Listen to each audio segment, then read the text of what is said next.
வானொலியில் நீங்கள் கேட்டு ரசித்த தென்கட்சி கோ சுவாமிநாதன் ஐயா அவர்களின் கதைகள். ஒரு தடவை நாரதர் ஒரு தெரு வழியாக போய்கிட்டு இருந்தார். வழியில் ஒருத்தர் வேத சாஸ்திரம்லாம் படிச்சுக்கிட்டு உட்காந்துருந்தார். அவர் நாரதரை பார்த்து எங்கே போயிட்டுருக்குறீங்கன்னு கேட்டார். கடவுளை பார்த்துட்டு வரலாம்னு போயிட்டுருக்கிறேன் அப்படின்னார் நாரதர். அப்படின்னா அவர்கிட்ட எனக்கு எப்போ முக்தி கிடைக்கும்னு கேட்டுட்டு வாங்களேன் அப்படின்னார் இவர். சரி கேட்டு வரேன் அப்படின்னு சொல்லிவிட்டு நாரதர் நடந்தார். கொஞ்சம் தூரத்தில் ஒரு மரத்தடியில் ஒரு தொழிலாளி செருப்பு தைச்சிக்கிட்டு உட்காந்துருந்தார். அந்த ஆளும் அதே மாதிரி கேட்டுக்கிட்டார். எனக்கு எப்போ முக்தி கிடைக்கும்னு கடவுள்கிட்ட கேட்டுக்கிட்டு வாங்களேன்னார். அவர்கிட்டையும் சரின்னு சொல்லிவிட்டு நாரதர் நேராக வைகுண்டத்துக்கு வந்து சேர்ந்தார். கடவுளை பார்த்தார். இவங்க ரெண்டு பேரும் சொல்லி அனுப்பின விஷயத்தை பற்றி கேட்டார். அதுக்கு கடவுள் சொன்னார், அந்த செருப்பு தைக்கிற தொழிலாளி உடல் நீத்ததும் உடனே என்னை வந்து அடைவான். ஆனால் அந்த சாஸ்திரம் படித்த ஆள் இப்போதைக்கு என்கிட்ட வந்து சேரமாட்டான். அவன் இன்னமும் பல பிறவிகள் எடுத்து அங்கேயே இருக்க வேண்டியிருக்குது. எப்போ இங்கே வந்து சேருவான்னு எனக்கே தெரியாது அப்படின்னார். நாரதருக்கு இதோட ரகசியம் என்னங்கிறது புரியல. எனக்கு ஒன்றும் புரியலையேன்னாரான் கடவுள்கிட்ட. சீக்கிரம் புரிஞ்சுக்குவேன். நீ திரும்பி போகிறப்போ நான் இங்கே வைகுண்டத்தில் என்ன செஞ்சுக்கிட்டு இருக்கேன்னு கேட்டால், ஒரு ஊசியின் துவாரத்தில் ஒரு யானையை கோத்துக்கிட்டு இருக்கிறேன்னு அவங்கக்கிட்ட சொல்லு அப்படின்னார் கடவுள் சிரிச்சுக்கிட்டே. நாரதர் பூமிக்கு திரும்பினார். கடவுளை பார்த்தீங்களா, எப்படி இருக்கார் அப்படின்னு விசாரித்தார் வேத சாஸ்திரம் படித்தவர். ஓ பகவானா, அவர் யானையை ஊசியின் காதில் நுழைச்சிக்கிட்டு இருக்கிறார் பார்த்தேன்னார் நாரதர். ஊசி காதில் யானையா? அது எப்படி முடியும்? நீங்கள் சொல்கிறத நான் நம்ப மாட்டேன்னு விட்டார் அவர். சரி, இந்த ஆளுக்கு இறைவன் பேரில் நம்பிக்கை இல்லை அப்படிங்கிறத நாரதர் புரிஞ்சுக்கிட்டார். அடுத்தபடியாக அந்த தொழிலாளி இருந்த இடத்துக்கு போனார். இறைவனை பார்த்தீங்களான்னு கேட்டார் அவர். பார்த்தேன், ஒரு ஊசி துவாரத்தில் யானையை கோத்துக்கிட்டு இருந்தார் அப்படின்னு சொல்லிவிட்டு நாரதர் அந்த ஆள் முகத்தை கவனித்தார். அந்த தொழிலாளி இதை கேட்டுட்டு கொஞ்சம் கூட ஆச்சரியப்படலை. அவரால் முடியாத காரியம் கூட உண்டானார். என்ன இப்படி சொல்கிற? ஊசியின் துவாரத்தில் யானையை கோக்க முடியும்னு நீ நம்புறியா அப்படின்னு கேட்டார் நாரதர். நிச்சயமாக நம்புகிறேன்னார் அவர். அது எப்படி அப்படின்னு கேட்டார் இவர். இதை பாருங்கள், நான் இந்த ஆலமரத்தடியில் தான் தினமும் உட்காந்துருக்கிறேன். தினமும் இந்த மரத்திலிருந்து எவ்வளவோ பழம் கீழே விழுது. இந்த பழத்தில் இருக்கிற ஒவ்வொரு விதையிலேயும் உள்ள ஒரு ஆலமரம் இருக்குது. ஒரு சின்ன விதைக்குள்ளே ஒரு பெரிய ஆலமரம் இருக்க முடியுங்கிறப்ப ஊசி துவாரத்தில் கடவுள் யானையை நுழைய வச்சாருங்கிறத ஒத்துக்கிறதுல என்ன கஷ்டம் இருக்குது அப்படின்னு ரொம்ப சர்வசாதாரணமாக பதில் சொன்னாராம் அந்த தொழிலாளி. நாரதர் யோசனை பண்ணார். இந்த தொழிலாளி வேத சாஸ்திரங்களையெல்லாம் படிக்கலைன்னா கூட அறிவுபூர்வமாக சிந்தித்து இறைவனை நம்புகிறான். அதனால தான் கடவுள் இந்த ஆளுக்கு சீக்கிரம் முக்தி கிடைக்கும்னு சொன்னார் அப்படிங்கிறத புரிஞ்சுக்கிட்டாராம். இந்த கதையில் வர்ற கடவுள், நாரதர், வைகுண்டம் இதெல்லாம் ஒரு பக்கம் இருக்கட்டும். ஒரு சின்ன விதைக்குள்ளே ஒரு பெரிய ஆலமரம் தூங்கிக்கிட்டு இருக்கு அப்படிங்கிற உண்மை, அந்தரத்தில் 1000 கிரகங்கள் சுற்றிக்கிட்டு இருக்குங்கிற உண்மை, இதெல்லாம் நாம் பார்த்துக்கிட்டு தானே இருக்கிறோம். இந்த உண்மைகள் அதிசயமாக நமக்கு தெரியறதுனால அதை நம்பாமல் இருந்துட முடியாது. இயற்கையை பரிபூர்ணமாக நம்புங்கள், அந்த நம்பிக்கையே நம்ம வாழ்க்கைக்கு ஆதாரம் அப்படிங்கிறத விளக்கிறதுக்காக தான் இந்த கதை. இந்த காலத்தில் நம்ம பிள்ளைங்களுக்கெல்லாம் இது மாதிரி நம்பிக்கை அதிகமாகவே இருக்குது. ஒரு நாள் ஒரு சின்ன பையன்கிட்ட கேட்டேன், ஏன்பா கடவுள் ஒரு பானைக்குள்ளே ஒரு யானையை நுழைய வச்சுட்டாருன்னு சொன்னால் அதை நீ நம்புவியா அப்படின்னு கேட்டோம். நம்புவேன் சார், அது ஒன்றும் பெரிய அதிசயம் இல்லைன்னா. எப்படிறான்னு கேட்டோம். எப்படின்னா அந்த பானை அந்த யானையை விட பெருசாக இருந்திருக்கும், அவ்வளவுதான் அப்படின்னு சொல்கிறான். ஒரு ஊரில் ஒரு ராஜா இருந்தார். அவர் அடிக்கடி காட்டுக்கு வேட்டையாட போவார். சில நண்பர்களையும் கூட அழைச்சிக்கிட்டு போவார். காட்டுக்கு போனதும் ஆளுக்கு ஒரு பக்கமாக போய் வேட்டையாடுவாங்க. சாயந்தரமாக திரும்பி வருவாங்க. மறுநாள் அரண்மனையில் உட்காந்து ஒவ்வொருத்தரும் அவங்க அனுபவங்களை எல்லாம் சொல்லிக்குவாங்க. அவங்க வீரத்துக்கு தகுந்த மாதிரி பரிசை அந்த ராஜா கொடுப்பார். இது மாதிரி ஒரு தடவை எல்லோரும் வேட்டைக்கு போயிட்டு திரும்பி வந்ததும் உட்காந்து பேச ஆரம்பிச்சிருக்கிறாங்க. ஒருத்தன் சொன்னான், தன்னுடைய வீர தீர செயலை பற்றி அளக்க ஆரம்பிச்சிட்டான். ஏன்னா அதுக்கு பரிசு கிடைக்க போகுதில்ல, அதனால். அவன் என்ன சொன்னான் தெரியுமா? அரசே, நேற்றுக்கு காட்டில் என்னாச்சு தெரியுமா?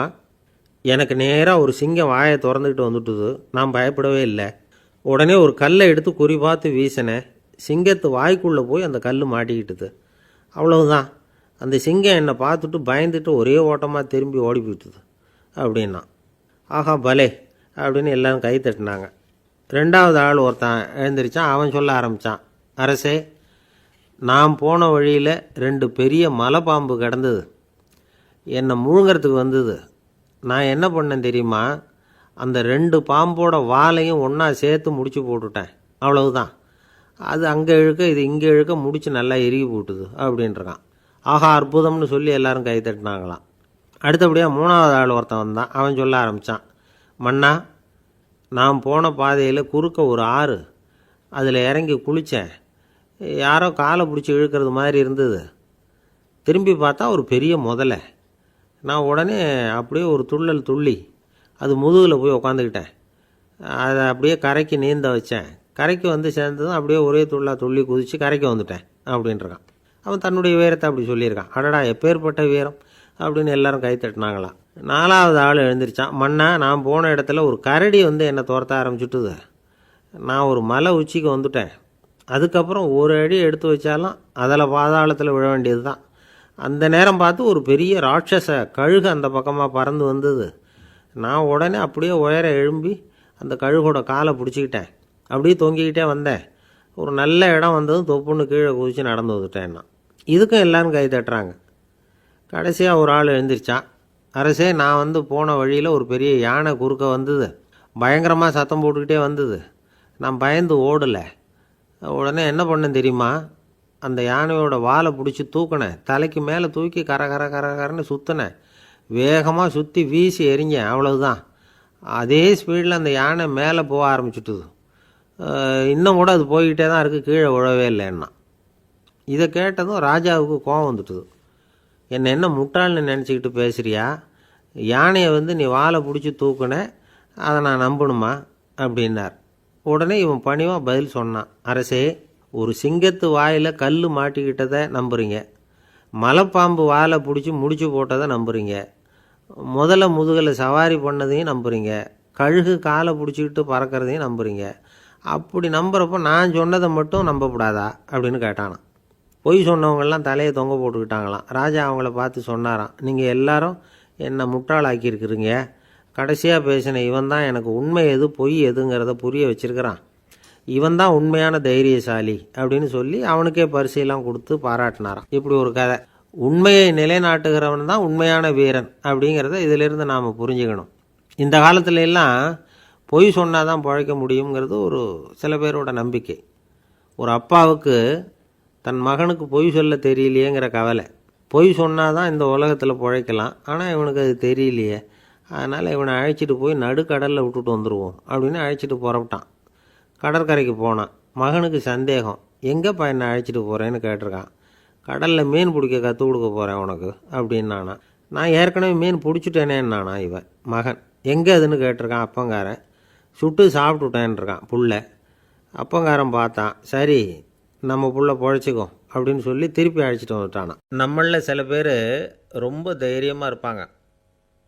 நாம் கூட சொல்கிறது உண்டு, அந்த ஆளுகிட்ட வர்றதுக்கு எமன் கூட பயப்படுவான் அப்படின்னு சொல்கிறது உண்டு. தைரியசாலிகளை நெருங்கிறதுக்கு எமன் பயப்படுவான் அப்படின்னு சொல்கிறது உண்மை தான். அது பொய் இல்லை. மன வலிமை இருக்குது பாருங்கள், அது மனுஷனை காப்பாற்றும். இது வந்து மருத்துவ ரீதியான உண்மை. உடல் கோளாறுகள் மன ஆரோக்கியத்தை பாதிக்கும்.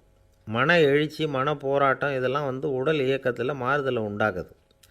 சில வகையான நோய்களுக்கும் மனசுக்கும் இருக்கிற சம்பந்தம் என்னங்கிறத பற்றியெல்லாம் இப்போ ஆராய்ச்சி பண்ணுறாங்க. ஆஸ்மா, மூட்டு வலி, பெருங்குடல் அழற்சி, உயர் இரத்த அழுத்தம், சோரியாசிஸுங்கிற தோல் வியாதி, வயிற்று புண்ணு, இந்த தைராய்டு நச்சுத்தன்மை, இது மாதிரி நோய்களை உண்டாக்குறதுல மனசோட பங்கு என்னங்கிறத பற்றியெல்லாம் ஆய்வு பண்ணி பார்த்துருக்குறாங்க. எதுக்கு எடுத்தாலும் சோர்ந்து போகிறது, தோண்டு போகிறது, இப்படிப்பட்ட மனவாகு, அதோட யாரும் நமக்கு உதவ முடியாது அப்படிங்கிற மனோபாவம், கைவிடப்பட்ட மனநிலைமை, இதெல்லாம் வந்து நோயோட தீவிரத்தை ரொம்ப அதிகரிக்க செய்யுதான். இவங்கெல்லாம் அந்த கைகால் வலிக்குது, உடம்பு அசதியாக இருக்குது, தூக்கம் வரல, முதுகு வலிக்குது, உடம்புல வந்து உணர்ச்சி குறையுது, கை கால் விரல்லாம் மரத்து போகுது, இப்படி ஏதாவது சொல்லிக்கிட்டு டாக்டர்களை தேடி வந்துக்கிட்டு இருப்பாங்க. நெஞ்சு வலி வந்து யாருக்கு வருது தெரியுமா?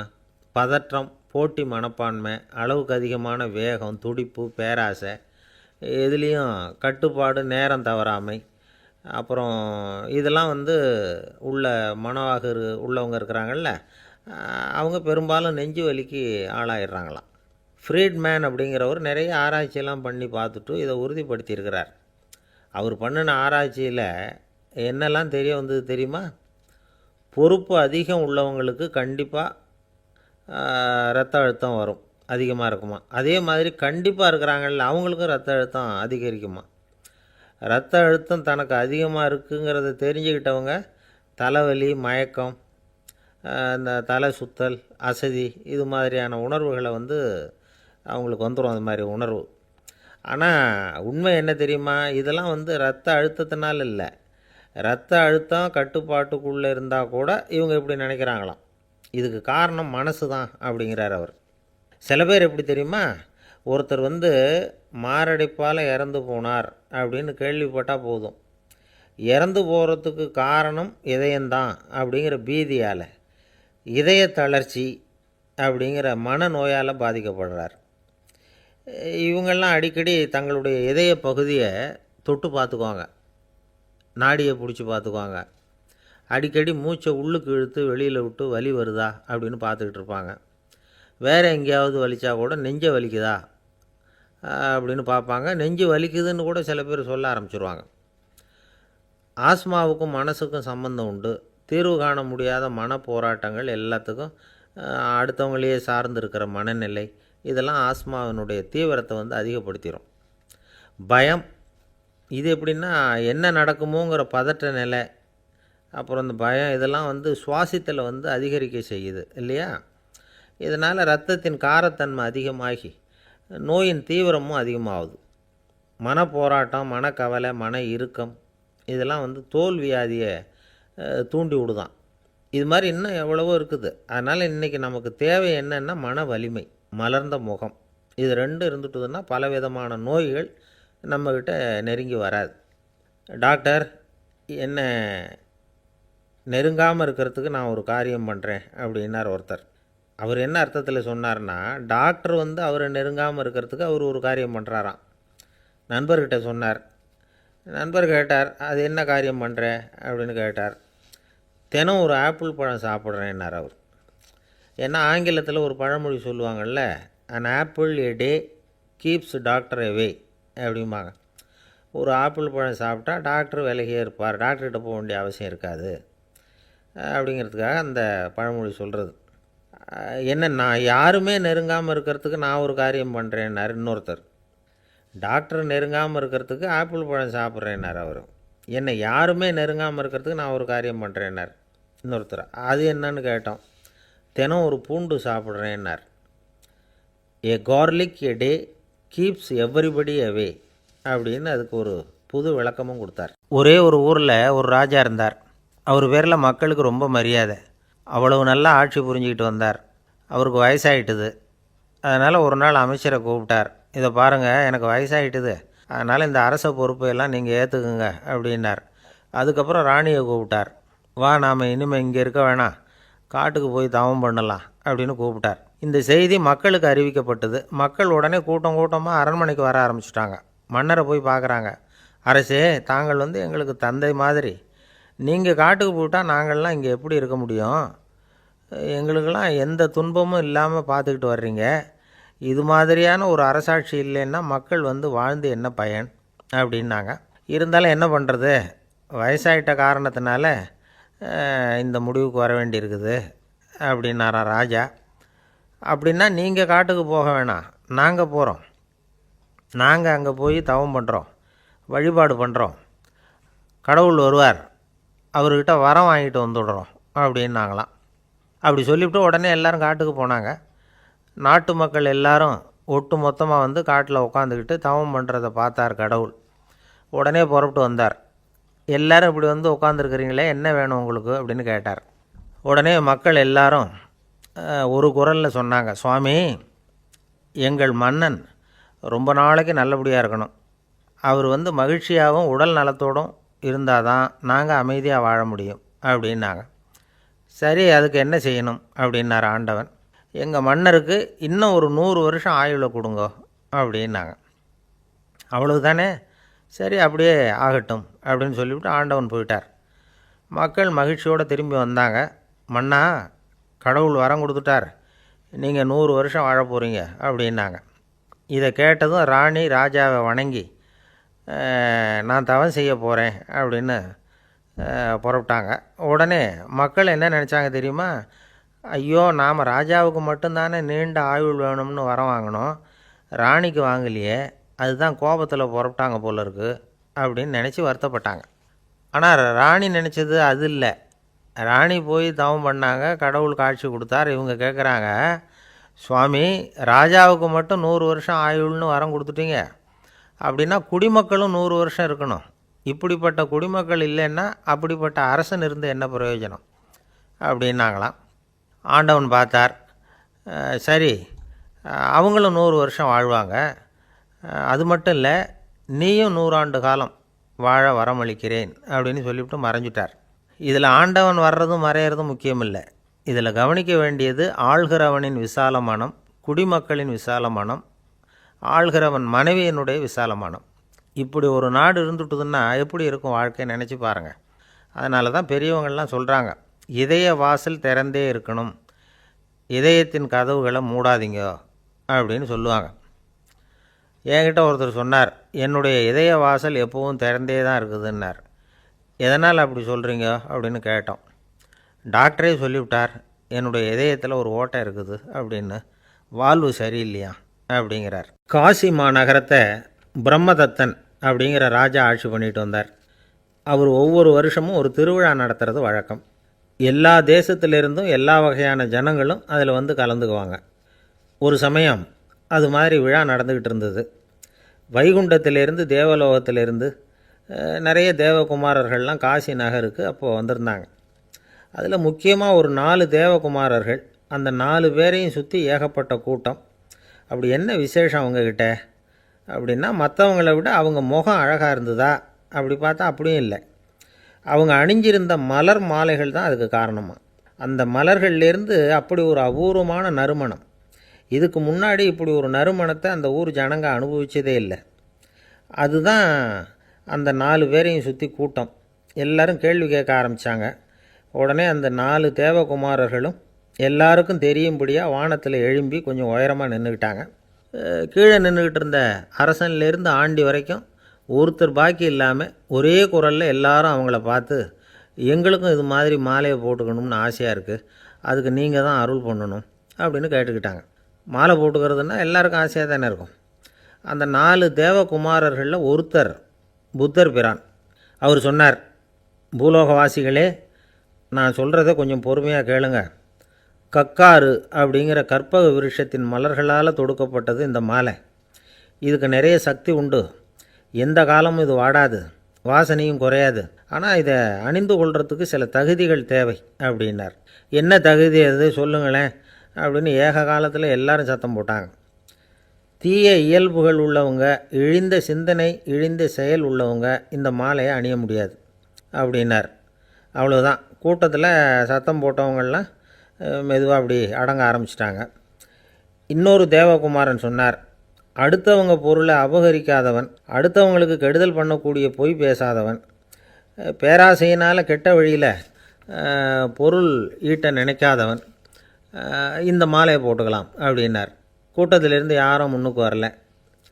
ஒரே ஒரு ராஜகுரு மட்டும் கொஞ்சம் முன்னாடி வந்தார். பெரியவர், படித்தவர் அவர். எனக்கு தகுதி இருக்குது அந்த மாலையை போட்டுக்கிறதுக்கு அப்படின்னார். வேறு ஒன்றும் இல்லை, பொய் சொல்லியாவது அந்த மாலையை வாங்கிக்குவோமே அப்படின்னு முடிவு பண்ணிட்டார் அவர். அவ்வளோதான், மாலையை வாங்கிட்டார். அடுத்த தேவகுமாரன் பேசினார். யாருக்கு திடமான அறிவும் மனமும் இருக்குதோ, யாருக்கு நல்ல காரியங்களில் அசையாத ஈடுபாடு இருக்குதோ, நல்ல அரிய பொருள்களை தனியாக தான் மட்டும் அனுபவிக்க விரும்பாதவர் யாரோ அவர் முன்னாடி வந்து இந்த மாலையை வாங்கிக்கலாம் அப்படின்னார். அந்த தகுதியும் எனக்கு இருக்குன்னார் ராஜகுரு. மாலையை வாங்கி போட்டுக்கிட்டார். இன்னொரு ராஜகுமாரன் பேச ஆரம்பித்தார். அறநெறியில் செல்வம் சேர்க்கணும், ஆடம்பர பொருள்களுக்கு அடிமையாகக்கூடாது, வெற்றி அடைஞ்சாலும் கர்வம் வரக்கூடாது, அப்படிப்பட்டவங்க இந்த மாலையை போட்டுக்கலாம்னார். துணிஞ்சு பொய் சொல்லி அதையும் வாங்கி கழுத்தில் போட்டுக்கிட்டார் இந்த ராஜகுரு. இன்னொரு ராஜகுமாரன் சொன்னார், சான்றோர்களை நிந்திக்காதவங்க, புறம் பேசாதவங்க இந்த மாலையை போட்டுக்கலாம்னார். அதையும் வாங்கி போட்டுக்கிட்டார். திருவிழா முடிஞ்சுது, எல்லோரும் திரும்பி போயிட்டாங்க. மறுநாள் ராஜகுரு 4 மாலைகளையும் போட்டுக்கிட்டு ராஜசபைக்கு வரார். வந்தவர் ரொம்ப அவஸ்தையோடு வர்றார். மாலையெல்லாம் வாடி போயிட்டுது, வாசனை எதுவும் கிடையாது. அது மட்டும் இல்லை, அவருக்கு கடுமையான தலைவலி வேறு வந்துட்டுது. துடிச்சு போயிட்டார். மாலையை கழட்டவும் முடியல. ஜனங்கள்லாம் அவரை பார்த்து சிரிக்க ஆரம்பிச்சிட்டாங்க. என்னத்துக்கு ஆசைப்படணும், ஏன் இப்படி கஷ்டப்படணும் அப்படின்னு. ராஜா பார்த்தார். மறுபடியும் விழாவுக்கு ஏற்பாடு பண்ணினார். தேவகுமாரர்கள்லாம் வந்தாங்க. ராஜகுரு வந்தார். மக்கள் முன்னிலையில் அவங்க காலில் விழுந்தார். மன்னிப்பு கேட்டுக்கிட்டார். இந்த மாலையை போட்டுக்கிற தகுதி எனக்கு இல்லை.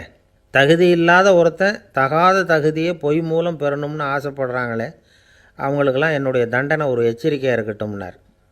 அதுக்கப்புறம் தேவகுமாரர்கள் அவர் கழுத்தில் இருக்கிற மாலையை கழட்டினாங்களாம். அந்த மாலைகளும் பழையபடி மனம் கொடுக்க ஆரம்பிச்சுட்டு தான். இதுலேருந்து நாம் தெரிஞ்சுக்க வேண்டியது என்னென்னா, நமக்கு தகுதி இல்லாத ஒரு கௌரவம் நம்மக்கிட்ட தானாக வந்தால் கூட அதை தவிர்த்து விடுறது தான் நல்லது. அதுதான் புத்திசாலித்தனம். ஒருத்தர் வந்தார். சார், எங்கள் இலக்கிய மன்ற விழாவுக்கு நீங்கள் தலைமை தாங்கணும்னார். உடனே இவர் சொன்னார், பேச்சாளர், சார், இலக்கியத்தை பற்றி பேசுகிற தகுதி எனக்கு இல்லையே அப்படின்னார். உடனே அவர் கூப்பிட வந்தவர் சொன்னார், அந்த தகுதி உங்களுக்கு இல்லைங்கிறது எங்களுக்கும் தெரியும் சார், அதனால தான் உங்களை தலைமை தாங்க கூப்பிட்றேன் அப்படின்னார். அது சரி, தலைமைன்னா அதுக்கு இவர் என்ன தான் அர்த்தம் பண்ணுறாருன்னு தெரியல. ஒரு ஜென் துறவி, அவருக்கு ரொம்ப வயசாகிட்டுது, கடைசி காலம். நண்பர்களையெல்லாம் கூப்பிட்டார். நண்பர்களே, நான் வித்தியாசமான முறையில் சாகணும்னு ஆசைப்பட்றேன், அதுக்கு ஏதாவது யோசனை சொல்லுங்களேன் அப்படின்னு கேட்டாராம். நண்பர்கள் சிரித்தாங்க. என்ன பேச்சு பேசுகிறீங்க, சாவறதுங்கிறது என்ன விளையாட்டு கத்தனமான காரியமா அப்படின்னு கேட்டிருக்காங்க. அந்த துறவி கொஞ்ச நேரம் யோசனை பண்ணார். அப்புறம் கேட்டாராம், இது வரைக்கும் யாராவது நடந்துக்கிட்டே இறந்துருக்குறாங்களா அப்படின்னாராம். எல்லாரும் இல்லைன்னாங்களாம். ஒருத்தர் மட்டும் சொல்லியிருக்கார், அப்படியும் ஒருத்தர் இறந்துருக்கிறதாக ஒரு கதையில் படிச்சிருக்கிறேன், ஒரு ஞானியால் தான் அப்படியெல்லாம் செய்ய முடியும் அப்படின்னு அவர் சொன்னாராம். சரி, அப்படின்னா அந்த முறை நமக்கு வேணாம், நின்றுக்கிட்டே யாராவது உயிரை விட்டுருக்காங்களா அப்படின்னு விசாரித்தாராம். அப்படியும் ஒருத்தர் இறந்துருக்கிறார் அப்படின்னாங்களாம். மறுபடியும் அந்த துறவி யோசனை பண்ணியிருக்கிறார். ஏதாவது வித்தியாசமான முறையில் நாம் போகணும் அப்படிங்கிறது அவருடைய விருப்பம். மனிதன் எப்படி வாழ்கிறானோ அப்படி இறப்பது தான் நல்லது. சரி, யாராவது தலைகீழாக யோகம் செய்யும் நிலையில் இறந்துருக்கிறாங்களா அப்படின்னு விசாரித்தாராம். நண்பர்கள் சிரித்தாங்க. தலைகீழாக நின்னபடி இறந்ததாக நாங்கள் கேள்விப்பட்டதே இல்லை, அது முடியாத காரியம் அப்படின்ட்டுருக்காங்க. இப்போ அந்த துறவிக்கு திடீர்னு உற்சாகம் வந்துட்டுது. உடனே எழுந்திரிச்சார், தலைகீழாக நின்னார், அப்படியே உயிரை விட்டுட்டார். அவ்வளோதான். அந்த மடாலயத்தில் ஒரே குழப்பம். எப்படி அவரை கீழே இறக்கி படுக்க வைக்கிறது அப்படின்னு புரியல. இப்படி உயிர் விடுறதை பற்றி அவங்க இது வரைக்கும் கேள்விப்பட்டதும் இல்லை. உண்மையிலேயே இவர் இறந்து தான் போனாராங்கிறதும் தெரியல. சோதித்து பார்த்தாங்க. இதய துடிப்பு, நாடி துடிப்பு எல்லாம் நின்று போயிருந்தது. இவர் எப்பவும் இப்படி தான், என்ன பண்ணுறது இப்போது அப்படின்னு சொல்லி எல்லோரும் குழம்பிக்கிட்டு இருக்கிற சமயத்தில் ஒரு பெரிய ஒரு யோசனை சொன்னார். இந்த துறவியோட மூத்த சகோதரி பக்கத்து மடாலயத்தில் இருக்கிறாங்க, அவங்கள இங்கே அழைச்சிட்டு வந்தால் ஏதாவது வழி கிடைக்கும் அப்படின்னார். அந்த அம்மாவுக்கு 90 வயசு. அழைச்சிட்டு வந்தாங்க. ஒரு குச்சியை ஊன்றிக்கிட்டு அப்படியே மெதுவாக நடந்து வந்தாங்க. தம்பி, தலைகீழாக நின்று உயிர் விட்டு இறக்கிறத பார்த்தாங்க. தம்பின்னு கூப்பிட்டு பார்த்தாங்க, ஒன்றும் காணோம். உடனே என்ன பண்ணாங்க, தன்னுடைய கைத்தடியால் தம்பியோட உடலை ஒரு தட்டு தட்டினாங்க. ஏப்பா, சாகிறப்பவும் உன்னுடைய குறும்புத்தனத்தை விடலையா, இப்படியாடா சாகிறது, ஒழுங்காக செத்து தொலை அப்படின்னாங்களாம். அவ்வளவுதான். உடனே அந்த துறவி திரும்பி நேராக நின்னார். அக்கா, கோவப்படாத, நான் ஒழுங்காக சாகிறேன், எப்படி செத்தா என்ன, எல்லாம் எனக்கு ஒன்று தான் அப்படின்னு சொல்லிவிட்டு அப்படியே தரையில் படுத்து உயிரை விட்டாராம். அதுக்கப்புறம் அந்த அம்மா கோலை கையில் எடுத்துக்கிட்டு அப்படியே திரும்பி கூட பார்க்காம அவங்க பாட்டுக்கு போயிட்டாங்களாம். மரணத்தை ஒரு விளையாட்டாக ஆக்கிய அந்த துறவிக்கு வாழ்க்கையே ஒரு விளையாட்டாக தான் இருந்திருக்குது. எந்த நோக்கமும் இல்லாமல் செயல்படுறதுன்னா என்னங்கிறதும் அவருக்கு தெரிஞ்சிருக்குது. பயனை எதிர்பார்க்காமல் பணி செய்து வாழ்ந்து மறைந்த மகான் அவர். தம்முடைய தொழிலை விளையாட்டு போல் செய்ய தெரிஞ்சவருக்கு வாழ்க்கையே ஒரு விளையாட்டாக மாறிடும். எல்லாமே விளையாட்டாகி விடுகிற போது மரணமும் விளையாட்டாகிவிடும் அப்படிங்கிறது தான் அந்த தத்துவம். ஆனால் அதுக்கு முன்னாடி உங்களுக்குள்ளே இருக்கிற உண்மையான நடிகனை நீங்கள் அடையாளம் கண்டுபிடிக்கணும். நீங்கள் நடிக்க வேண்டியதே இல்லை, நீங்கள் ஏற்கனவே நடிச்சுக்கிட்டு தான் இருக்கிறீங்க. நீங்கள் இந்த உண்மையை தெரிஞ்சுக்கணும், அவ்வளவுதான். இதுதான் ஞானிகளுடைய கருத்து. நீங்கள் தெருவில் நடந்து போயிட்டுருக்கிறீங்க, எதிரில் வர்றவர் உங்களை பார்த்து எப்படி இருக்கிறீங்கன்னு கேட்குறார். நல்லா இருக்கிறேங்கிறீங்க. உண்மையிலேயே நாம் நல்லா இருக்க மாட்டோம், ஏதாவது உடம்புல கோளாறு இருக்கும். ஆனால் அப்படி சொல்லுவோம், நல்லா இருக்கிறேன் அப்படின்னு. அது நடிப்பு தானே. உங்களை சந்தித்ததில் ரொம்ப மகிழ்ச்சி அப்படின்னு சொல்கிறோம். உடனே கொஞ்சம் நிதானமாக யோசித்து பாருங்கள், உண்மையிலேயே உங்கள் மனசு மகிழ்ச்சி அடைஞ்சுட்டுதா? அது நடிப்பு தானே. வாழ்க்கையை சரியாக புரிஞ்சுக்கிட்டால் எல்லாமே நடிப்புங்கிறது புரியும். கல்யாண பத்திரிக்கை அனுப்பியிருந்தேனே, ஏன்டா வரலன்னு கேட்டான் ஒருத்தன். வந்திருந்தேனே அப்படின்னானா இவன்.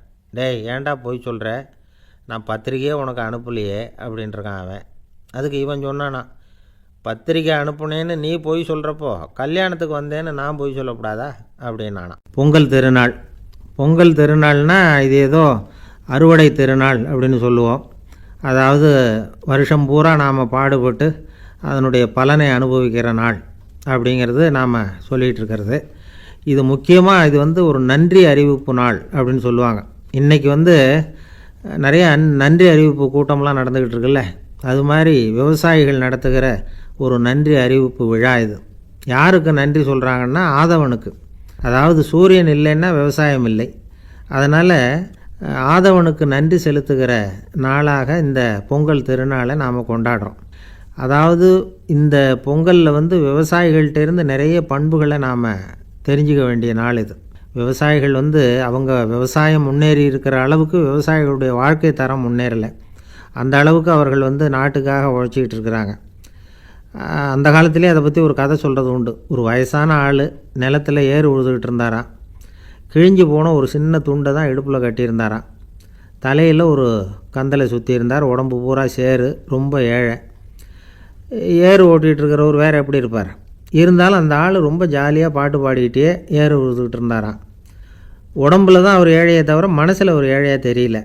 அந்த சமயத்தில் அந்த நாட்டு ராஜா அந்த பக்கமாக குதிரை மேலே வந்தாராம். வேட்டைக்கு போயிட்டு பரிவாரங்களோடு திரும்பி வந்துக்கிட்டு இருக்கிறார்.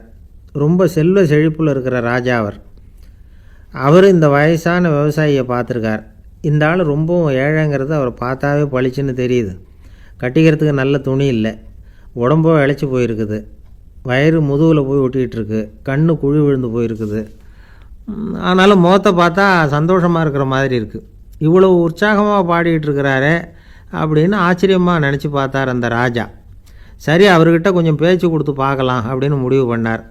ஐயா பெரியவரே, இப்படி கொஞ்சம் வர முடியுமான்னாராம். பொழுது போகிறதுக்குள்ளே நான் இந்த வயல் பூரா உழவு ஓட்டி ஆகணும், அதனால் பேசுகிறதுக்கு நேரம் இல்லை அப்படின்னாராம் அந்த பெரியவர். என்ன அவ்வளவு அவசரமாக? மீதி இருந்தால் நாளைக்கு உழுதுவக்கூடாதா? அது சரி, உனக்கு எத்தனை ஏக்கர் நிலம் இருக்குது அப்படின்னு விசாரிச்சிருக்கார் ராஜா. எனக்குன்னு சொந்தமாக உள்ளங்கை அளவு கூட நிலம் கிடையாது. இது எங்கள் முதலாளியோட நிலம். இதை பூராவும் உழுது முடித்தா தான் அவர் கூலி கொடுப்பார். நான் கூலிக்கு உழுதுகிட்டு இருக்கிறேன். உங்ககிட்ட பேசிக்கிட்டு இருந்தால் அவருக்கு துரோகம் பண்ணது மாதிரி ஆகிடும் அப்படின்னாராம். ராஜா குதிரையை விட்டு கீழே இறங்கினார். வரப்பில் நடந்து அந்த பெரியவர்கிட்டே போனாராம். சரி, ஒரு நாள் பூரா உழுதா உனக்கு எவ்வளவு கூலின்னு கேட்டிருக்கார். 8 அணா கூலி கிடைக்கும்னாராம் அவர். இது ரொம்ப காலத்துக்கு முன்னாடி நடந்த ஒரு சம்பவங்கிறதுனால அப்போ 8 அணா கூலிங்கிறது ரொம்ப பெருசு. இருந்தாலும் அதுவும் அந்த ராஜாவுக்கு பெரிய கூலியாக தெரியல. இவ்வளவு தானா, இதை வச்சுக்கிட்டு நீ எப்படி காலம் தள்ளுற அப்படின்னாராம். ஒன்றும் கவலை இல்லை அப்படின்னாராம் அவர். ராஜாவுக்கு ரொம்ப ஆச்சரியமாக போச்சு. 8 அணா கூலி வாங்குகிற இந்த ஆள் கவலை இல்லாமல் இருக்கிறார், ஏராளமான வசதியோடு இருக்கிறன்னா கவலை இல்லாமல் வாழ முடியலையே அப்படின்னு நினச்சி பார்த்துருக்கார். அது சரி, 8 அணாவில் எப்படி குடும்பம் நடத்துகிற அப்படின்னு கேட்டாராம். எனக்கு கிடைக்கிற 8 அணாவில் 2 அணா குடும்பத்துக்கு செலவழிக்கிறேன், 2 அணா பழைய கடனுக்கு கொடுக்குறேன், 2 அணா தர்மம் செய்கிறேன், 2 அணா வட்டிக்கு கொடுக்குறேன், ஒரு குறையும் இல்லைன்னாராம். ராஜாவுக்கு ஒன்றும் புரியல. எனக்கு ஒன்றும் புரியலேன்னு இருக்கார். ஐயா, எனக்கும் என் மனைவிக்கும் 2 அணா செலவாகுது. வயசான அம்மா அப்பா இருக்கிறாங்க, சின்ன வயசில் என்னை காப்பாற்றினவங்க அவங்க. அந்த கடனுக்கு 2 அணா செலவாகுது, அது பழைய கடன். என் தங்கச்சி ஒருத்தி ஆதரவு இல்லாத நிலைமையில் தன்னுடைய மகனோட என் வீட்டில் இருக்கிறா. அவளுக்கும் அவள் மகனுக்கும் 2 அணா செலவு பண்ணுறேன், அது தர்மம். எனக்கு 2 பிள்ளைங்க இருக்கிறாங்க, அவங்களுக்கு 2 அணா செலவு பண்ணுறேன், அது வட்டிக்கு கொடுக்கறது மாதிரி. பிற்காலத்தில் அவங்க எங்களை காப்பாற்றுவாங்க. அந்த வகையில் நான் திருப்தியோடு வாழ்ந்துக்கிட்டு இருக்கிறேன் அப்படின்னாராம். ராஜாவுக்கு அர்த்தம் புரிய ஆரம்பிச்சுதான். அந்த பெரிய நிலத்தை விலை கொடுத்து வாங்கி அந்த பெரியவருக்கே தானமாக கொடுத்துட்டாராம். இப்போ உழுதவருக்கே நிலம் சொந்தமாகிட்டுது. அன்னையிலேருந்து அரசனுக்கும் ஆறுதல் கிடைச்சிதான். இப்படி ஒரு கதை சொல்லுவாங்க. 8 அணா வருமானத்தை வச்சுக்கிட்டு எப்படி காலத்தை தள்ளுறதுன்னு சொல்கிறதுக்காக இந்த கதையை சொல்கிறதாக யாரும் தப்பாக நினச்சிக்கக்கூடாது. கிடைக்கிறத எப்படி பங்கு போடுறார், எப்படி திருப்தியாக வாழறார் அப்படிங்கிறது தான் முக்கியம். அது மாதிரி இன்றைக்கு இந்த பொங்கல் திருநாளில் உழவர்கள் மனசு மகிழ்ச்சியாக இருந்ததுன்னா அது எல்லாரும் மகிழ்ச்சியாக இருக்கிறது மாதிரி அர்த்தம். அதனால் அவர்கள்ட்டேருந்து நாம் பாடம் கற்றுக்கணும். சில உழவர்கள் தங்கள் நிலத்தில் விளையிறத தாங்கள் சாப்பிட மாட்டாங்க. அடுத்தவங்கள்ட்ட விற்றுட்டு சந்தையில் போய் வேறு அரிசி வாங்கிட்டு வந்து தான் இவங்க சாப்பிடுவாங்க. அப்படிப்பட்ட விவசாயிகள்லாம் இது உண்டு. பங்கிடுகிற பண்பை உழவர்கள்ட்டேருந்து கற்றுக்கொள்ளுங்கள் அப்படிம்பாங்க. ஒரு ஆள் நிம்மதியாக மகிழ்ச்சியாக இருந்தானா உங்கள் நிம்மதிக்கும் மகிழ்ச்சிக்கும் என்ன காரணம்னு கேட்டிருக்கார் இன்னொருத்தர். என்கிட்ட இருந்தது பூராவையும் என் பிள்ளைங்களுக்கு சமமாக பங்கு போட்டு கொடுத்துட்டேன், எனக்குன்னு எதுவுமே வச்சுக்கல, அதுதான் நிம்மதிக்கு காரணம்ன்றிருக்கான். உங்ககிட்ட இருந்தது எவ்வளவு இருந்தது அப்படின்னு கேட்டிருக்காரு அவர். மொத்தமாக ஒரு 50,000 ரூபா இருக்கும் அப்படின்னு இருக்கான். அவ்வளவும் பணமாகவே இருந்ததா அப்படின்னு கேட்டிருக்காங்க இவங்க. இல்லைங்க, அவ்வளவும் கடன், அதை தான் பிரித்து கொடுத்துருக்கேன் பிள்ளைங்கக்கிட்ட அப்படின்னு நானாம் அவன். இயேசுநாதர்கிட்ட ஒருத்தர் கேட்டாராம், இயேசுவே என்னை எவ்வளவு நேசிக்கிறீர்கள் அப்படின்னு. அவர் தன்னுடைய 2 கைகளையும் அகல விரித்து இவ்வளவு என்று சொல்லி சிலுவையில் உயிர் நீத்தார் அப்படின்னு சொல்லுவாங்க. அதாவது அந்த நேசிப்புக்கு எல்லை கிடையாது, அதே போல் மன்னிப்புக்கும் எல்லை கிடையாது. இது இயேசுநாதர் சொல்லி கொடுத்த ஒரு பாடம். இயேசுனுடைய சீடர்களில் ஒருத்தன் பீட்டர், அவன் ஒரு நாள் இயேசுநாதர்கிட்ட கேட்டிருக்கான், இயேசுவே நான் என்னுடைய தம்பிக்கிட்ட அடிக்கடி சண்டை போட்டுக்கிட்டு இருக்கிறேன், என்னுடைய சகோதரன் கூட, அவனை நான் எத்தனை தடவை மன்னிக்கிறது? ஏற்கனவே 7 தடவை அவனை மன்னிச்சுட்டேன் அப்படின்னு சொல்லியிருக்கிறான். அப்போது இயேசு சொன்னாராம், மன்னிக்கிறதுக்கு எத்தனை தடவைங்கிற கணக்கெல்லாம் கிடையாது, எத்தனை தடவை உன்னுடைய சகோதரன் உன்னை கோபப்படுத்துகிறானோ அத்தனை தடவை நீ மன்னிக்கிறதுக்கும் தயாராக இருக்கணும், அதுதான் அப்படின்னு சொன்னாராம். அப்போ இவனுக்கு ஒன்றும் புரியல, இது என்ன அவன் தப்பு பண்ணிக்கிட்டே இருப்பான், நாம் மன்னிச்சுக்கிட்டே இருக்கிறதா அப்படிங்கிறது மாதிரி குழப்பமாக இருந்திருக்கிறான். அப்போது இயேசுநாதர் தன்னுடைய சீடன் பீட்டர்கிட்ட ஒரு கதை சொன்னாராம். அந்த கதை இன்றைக்கு நாம் எல்லாரும் சிந்தித்து பார்க்க வேண்டிய ஒரு கதை. அதாவது மன்னிப்பை விரும்புகிறவர்கள் மன்னிக்கவும் தயாராக இருக்க வேண்டும் அப்படிங்கிறது தான் அந்த கதையினுடைய தத்துவம். அந்த இயேசுநாதர் சொன்ன கதை என்னென்னா, ஒரு மன்னர் இருந்தார். அவர் ஒரு நாள் அரண்மனையில் உட்காந்து கணக்கு வழக்குகள்லாம் பார்த்துக்கிட்டு இருந்தார். நம்ம அரண்மனையிலேருந்து யார் யார் அரசாங்க கடன் வாங்கியிருக்கிறாங்க, யார் யார் திருப்பி செலுத்தியிருக்கிறாங்க அப்படிங்கிற விவரத்தையெல்லாம் பார்த்துக்கிட்டு இருந்தார். அப்போ தான் புரிஞ்சுது, அந்த அரண்மனையில் வேலை செய்கிற ஒருத்தனே அரசாங்க கடன் வாங்கியிருக்கிறான். எவ்வளவு? 10,000 பொற்காசுகள் வாங்கியிருக்கான் கடன். இந்த 10,000 பொற்காசுகளை திருப்பி செலுத்தலை அரசாங்கத்துக்கு. இது மன்னர் கவனத்துக்கு வந்தது. உடனே நம்ம அரண்மனையில் இருக்கிறவனே அரசு கடன் வாங்கி திருப்பி செலுத்தாமல் இருக்கான், அவனை கூப்பிட்டு வாங்கன்னு சொல்லி கூப்பிட்டுட்டு வந்தாங்களாம். விசாரிச்சிருக்கிறாங்க, என்னப்பா நீ எவ்வளோ ஒன்று? ஆமாங்க, 10,000 பொற்காசுகள் வாங்கியிருக்கிறேன், இன்னும் திருப்பி கட்டலைன்றிருக்கான். உடனே அவர் மன்னர் சொல்லியிருக்கிறார், நம்ம சட்டத்திட்டப்படி நீ உடனே பணத்தை திருப்பி கட்டிடு, அப்படி உன்னால் கட்ட முடியலன்னா உன்னுடைய வீடு வாசல் சொத்து சுகம் எல்லாத்தையும் விற்று அந்த பணத்தை அரசு கருவூலத்தில் சேர்த்துக்கிறதுக்கு நானே ஏற்பாடு பண்ணிடுறேன் அப்படின்னு அந்த மன்னர் சொன்னாராம். இவன் அப்படியே அதிர்ச்சி ஆகிட்டான், அப்படியே பொத்துன்னு காலில் விழுந்தானா. மன்னா என்னை மன்னிச்சுங்க, என்னால் முடியல, எனக்கு மன்னிப்பு கொடுங்க அப்படின்ட்டுருக்கான். உடனே அவர் எழுந்திரிச்சு, சரி நீ மன்னிப்பு கேட்டுவிட்ட, அதனால் உன்னை மன்னிக்கிறேன், நீ பணம் கட்ட வேண்டாம் அப்படின்னு சொல்லி அந்த மன்னர் அவனை விட்டுட்டாராம். பணத்தையும் தள்ளுபடி போட்டார், நீ திருப்பி கட்ட வேண்டான்னு. இவனுக்கு ரொம்ப மகிழ்ச்சி, அதனால் ரொம்ப உல்லாசமாக வந்துக்கிட்டு இருக்கிறான். தெருவில் வந்துக்கிட்டு இருக்கிறப்ப இவங்கிட்ட கடன் வாங்கின ஒருத்தன் எதுக்கு வந்துக்கிட்டு இருக்கான். அவன் இவங்கிட்ட ஒரு 100 பொற்காசுகள் கடன் வாங்கியிருக்கான். அவன் வந்தான், இவன் போய் அவன் சாட்டையாக பிடிச்சிக்கிட்டான், நீ எப்படா என் கடனை திருப்பி கொடுக்க போகிறேன்னு. அவன் இப்போ முடியல, கொஞ்சம் பொறுத்துக்கா, அப்புறம் தரேன் இருக்கான். அதெல்லாம் முடியாது, நீ கொடுத்து தான் ஆகணும் அப்படின்னு இவன் புடிவமாக சொல்கிறான். இப்போ நிலைமையை பாருங்கள், இவன் ஏற்கனவே 10,000 பொற்காசுகள் அரசாங்கத்தில் கடன் வாங்கினா அதுக்கு மன்னிச்சு விட்டுட்டார் இவனை. ஆனால் இவன் இன்னொருத்தனை மன்னிக்கிறதுக்கு தயாராக இல்லை. இவங்கிட்ட கடன் வாங்கின இன்னொருத்தன் 10 பொற்காசுகள், அவனை மன்னிக்க தயாராக இல்லை. அவனை கொண்டு போய் நீதிமன்றத்தில் கொண்டு போய் நிறுத்தி தண்டனை வாங்கி கொடுத்துட்டான். நீதிபதி என்ன சொன்னார், அந்த இவன் வாங்கின பொற்காசுகளை திருப்பி கட்டுற வரைக்கும் ஜெயிலில் இருக்கணுங்கிறது தீர்ப்பு. ஆனால் உடனே அரசர் காதில் விழுந்தது. சொல்லிட்டாங்க, உங்ககிட்ட மன்னிப்பு வாங்கிட்டு போனானே ஒருத்தன், அவன் இன்னொருத்தனை மன்னிக்கிறதுக்கு தயாராக இல்லை, அவனை கொண்டு போய் ஜெயிலில் அடைச்சிட்டான் அப்படின்னு.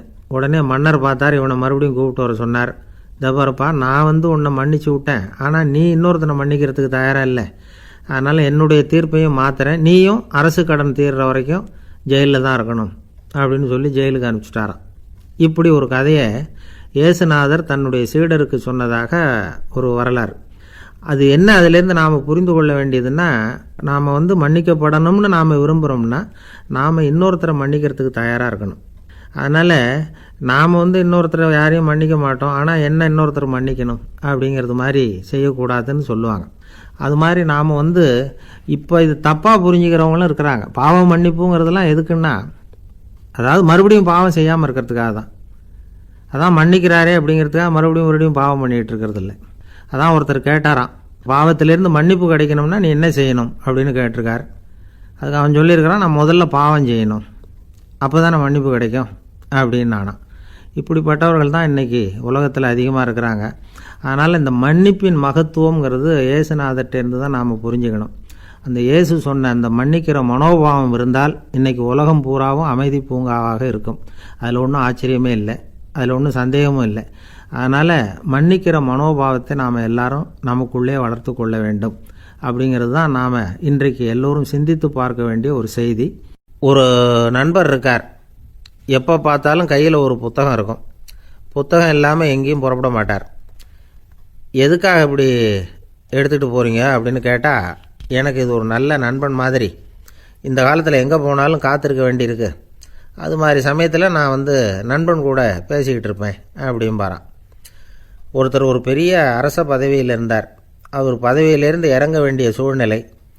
அரசு கொடுத்துருந்த வீட்டை விட்டுட்டு வெளியில் வர்றார். வரும்பொழுது 2 கையிலையும் 2 பெட்டியை எடுத்துகிட்டு வந்தாராம். சார், உங்களுடைய உடைமைகள் அப்படின்னு கேட்குறாங்க அங்கே இருந்த ஊழியர்கள்.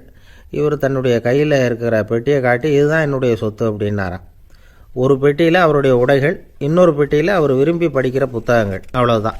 இதுதான் இருந்துதான். புத்தகம் படிக்கிறது மனசுக்கு நல்லதுங்கிறது நமக்கு தெரியும். புத்தக வாசிப்பு உடம்புக்கும் நல்லதுங்கிறாங்க. அது நமக்கு ஆச்சரியமாக தான் இருக்குது. ஒரு நபர் ஒரு வருஷத்தில் சராசரியாக 2000 பக்கங்களை படிச்சிருக்கணுமா, யுனெஸ்கோ பரிந்துரை. ஆனால் நம்ம நாட்டில் நாம் சராசரியாக படிக்கிறது 32 பக்கங்கள், அவ்வளவுதான்.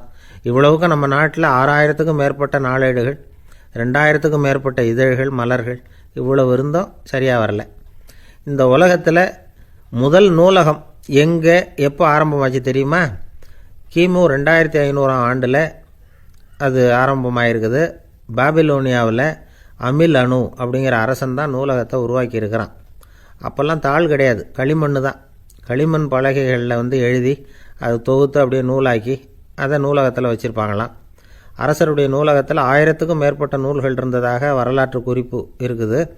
அது மட்டும் இல்லை, அந்த நூலகத்தில் பொருள் வாரியாக, அதாவது சப்ஜெக்ட் வாரியாக புத்தகங்களை வகைப்படுத்தி வச்சுருந்தாங்களாம்.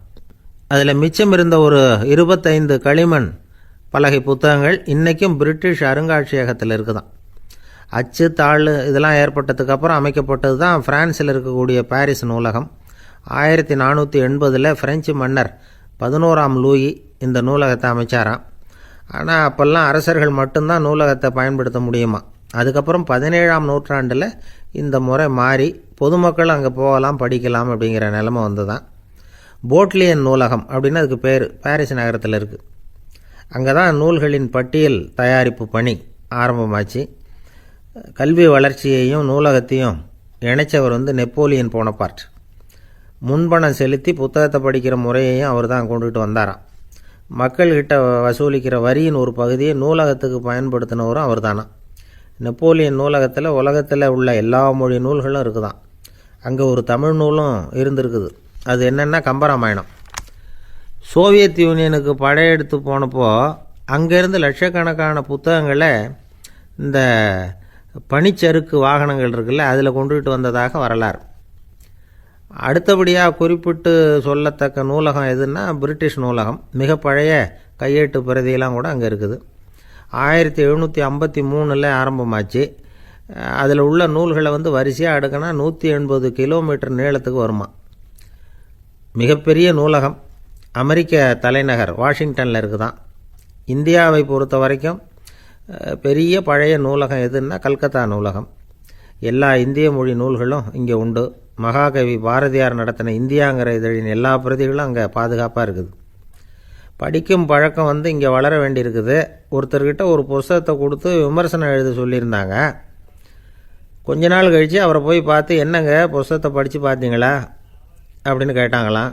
இதுக்கு அவர் சொல்லியிருக்கிறார், இன்னும் நான் படித்து பார்க்கலிங்க, இப்போ தானே விமர்சனமே எழுதி முடிச்சிருக்கிறேன், இனிமே தான் படிக்கணும் அப்படின்னாராம். ஒரு காலத்தில் பிரஷ்யா அப்படின்னு ஒரு தேசம் இருந்தது.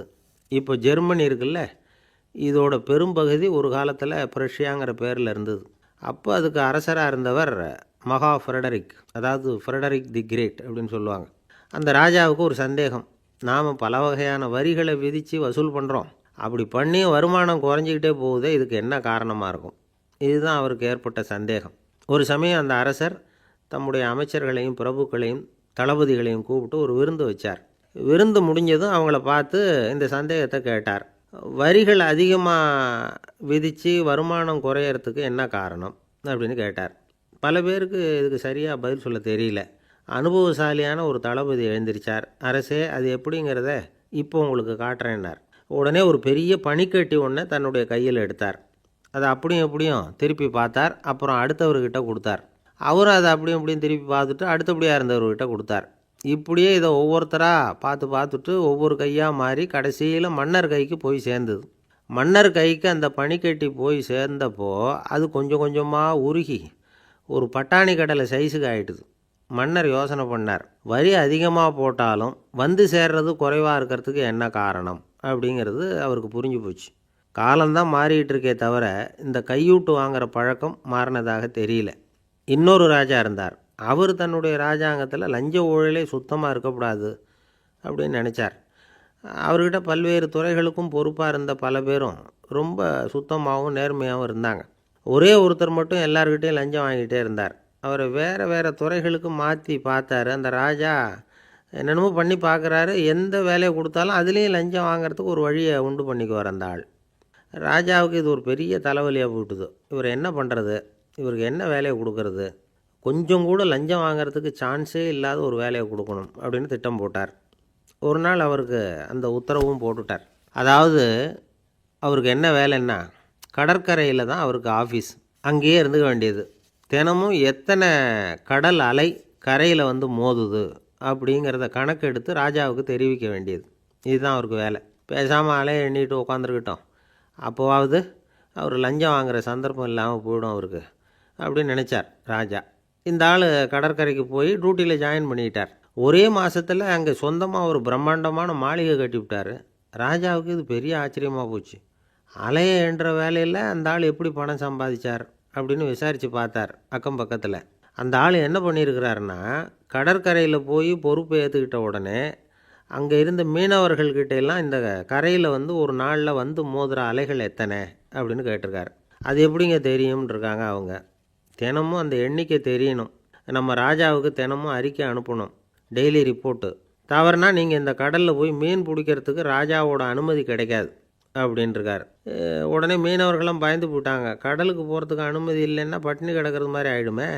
மெதுவாக அந்த ஆளுக்கிட்ட போனாங்க, காதோட காதாக சொன்னாங்க, ஐயா, எங்களால் வந்து கடல் அலையை வந்து எண்ண முடியாது. தினமும் எங்களால் முடிஞ்சதை உங்களுக்கு பணமாக கொடுத்துட்றோம். நீங்கள் தான் ராஜா கிட்ட சிபாரிசு பண்ணி நாங்கள் தொடர்ந்து மீன் பிடிக்கிறதுக்கு அனுமதி வாங்கி கொடுக்கணும் அப்படின்னு வேண்டிக்கிட்டாங்க. பணம் தினமும் வந்து சேர ஆரம்பிச்சுட்டுது. பதவியில் மற்ற பதவியோட இந்த பதவி எவ்வளவோ மேல் அப்படின்னு நினச்சிட்டான் அந்த ஆள். அது மட்டும் இல்லை, தயவு பண்ணி என்னை இந்த இடத்த விட்டு மாற்றி விடாதீங்க சார் அப்படின்னு வேற கேட்க ஆரம்பிச்சிட்டானா. ஒரு ஊரில் ஒரு ராஜா இருந்தார். அந்த ராஜாவுக்கு ஒரு மந்திரி. ராஜா ரொம்ப நியாயமானவர், நேர்மையானவர், கண்டிப்பானவர். தப்பு செய்கிறது யாராக இருந்தாலும் தண்டனை கொடுப்பார். வேண்டியவங்களுக்கு ஒரு நியாயம், வேண்டாதவங்களுக்கு ஒரு நியாயங்கிறதெல்லாம் அவர்கிட்ட கிடையாது. ஒரு சமயம் அரசவையில் அந்த அமைச்சரே வந்து விதிமுறைகளுக்கு புறம்பாக ஏதோ நடந்துக்கிட்டு இருக்கார். மன்னருக்கு கோபம் வந்துட்டுது. உடனே அந்த அமைச்சரை கிட்டத்தில் கூப்பிட்டு அவர் கன்னத்தில் ஓங்கி ஒரு அறை கொடுத்துட்டாராம். உடனே அந்த அமைச்சர் என்ன பண்ணார் தெரியுமா, நேராக போனார். அங்கே நின்றுக்கிட்டு இருந்த இன்னொருத்தர் கன்னத்தில் ஓங்கி அரைஞ்சார். அறை வாங்கினவர் திகைச்சு போயிட்டார். இவர் ஏன் நம்மளை வந்து அரைகிறார் அப்படின்னு யோசனை பண்ணார். மன்னரும் திகைச்சு போயிட்டார். நாம் இவரை அரைஞ்சா அதுக்காக இவர் போய் இன்னொருத்தரை அரையணுமா அப்படின்னு யோசனை பண்ணார். இவருக்கு என்ன பைத்தியமானு கூட நினைக்க ஆரம்பிச்சிட்டார். ஆனால் என்ன ஆச்சுன்னா, அப்புறம் அமைச்சர் அவர் கவனிச்சிக்கிட்டு இருந்தாரா, அவர் இன்னொருத்தரை அரைஞ்சார் இல்லையா, அந்த அறை வாங்கின ஆசாமியை பார்த்து கத்திக்கிட்டு இருந்தார். யார்? அமைச்சர். ஏன்பா என்கிட்ட அறையை வாங்கிக்கிட்டு இப்படி விவரம் இல்லாமல் நின்றுட்டு இருக்கிறியே, நான் உனக்கு கொடுத்ததை நீ வேறு யாருக்கிட்டையாவது கொடுத்துரு அப்படின்னார். உடனே அந்த ஆள் பார்த்தான், தனக்கு அடுத்தபடியாக நின்றுக்கிட்டு இருந்தவனை ஓங்கி ஒரு அறை அரைஞ்சான். அவன் கன்னத்தை தடவிட்டே யோசனை பண்ணான், இது ஏதோ புரிஞ்சுக்கிட்ட மாதிரி அடுத்தாப்பில் நின்றுட்டு இருந்தவனை அரைஞ்சான். இப்படி இந்த அறை வந்து மாறி மாறி போய்கிட்டே இருக்குது. ஊர் பூரா பிரயாணம் பண்ண ஆரம்பிச்சுட்டுது. அன்னைக்கு ராத்திரி அந்த ராஜா படுக்கிறதுக்காக போனார். அந்த நேரம் பார்த்து அவர் கன்னத்தில் பலார்னு ஒரு அறை விழுந்தது. நம்மளே அரையிறது யார் அப்படின்னு அதிர்ச்சியோட மன்னர் திரும்பி பார்க்குறாரு. அரைஞ்சது அவரோட மனைவி. என்னாச்சு உனக்குன்னு கத்துனார் ராஜா. உங்களுக்கு தெரியாதா, ஊர் பூரா ஒருத்தர் மாற்றி ஒருத்தர் மூலமாக இந்த அறை வந்து பிரயாணம் பண்ணிட்டு வருது அப்படின்னாங்க அந்த அம்மா. அப்படின்னா ஆரம்பித்த இடத்துக்கே வந்துட்டுதா அப்படின்னாராம் மன்னர். என்ன சொல்கிறீங்கன்னு கேட்டிருக்காங்க. இவர் விவரத்தை சொன்னாராம். அப்படின்னா நீங்கள் ஆரம்பித்து வச்ச இந்த விளையாட்டை நான் முடிச்சு வச்சுட்டேன் அப்படின்னாங்களாம் அந்த அம்மா. மறுநாள் காலை மறுபடியும் அரசவை கூடிச்சு அந்த அமைச்சர் மன்னரை பார்த்து கேட்டார், என்ன மகாராஜா, என்கிட்ட கொடுத்ததை திருப்பி வாங்கிட்டீங்களா அப்படின்னாராம். இப்படி நடக்கும்னு நான் எதிர்பார்க்கவே இல்லைன்னார் மன்னர். ஆனால் நான் எதிர்பார்த்தேன். அது எங்கே போயிட போகுது, ஊர் பூரா சுற்றி கடைசியில் உங்ககிட்ட தான் வந்து சேரும் அப்படிங்கிறது எனக்கு தெரியும் அப்படின்னாராம் அமைச்சர். இந்த கதை வந்து வேடிக்கையாக இருந்தால் கூட இதில் உள்ள கருத்து முக்கியமானது. இந்த உலகத்தில் பல கருத்துக்கள் இப்படி தான் மாறி மாறி சுற்றி வந்துக்கிட்டே இருக்குது. நம்மால் ஒருத்தன் தன்னுடைய நண்பன் ஒருத்தனை கடத்தெருவில் பார்த்தான். உடனே ஓடி போய் பலார்னு ஒரு அறை கொடுத்தானா. அவன் கண்ணத்தை தடவிட்டு ஏன்டா என்னை அரைஞ்சேன்னு கேட்டிருக்கான். நீ ஏன்டா என்னை முட்டாள்னு என் மனைவிட்ட போய் சொன்னேன் அப்படின்ட்டுருக்கான் அவன். உன்னை ஒரு முட்டாள்னு சொன்னதுக்காகவா நீ என்னை அரைஞ்ச அப்படின்னு கேட்டிருக்கான் இவன். டேய், நான் அதுக்காக அறையலப்பா, அது ஒரு பெரிய ரகசியம் நான் முட்டாளுங்கிறது. அந்த ரகசியத்தை நீ வந்து ஏன் எங்கள் வீட்டில் போய் சொன்னேன், அதுக்காக தான் அரைஞ்சேன் அப்படின்னு அவன்.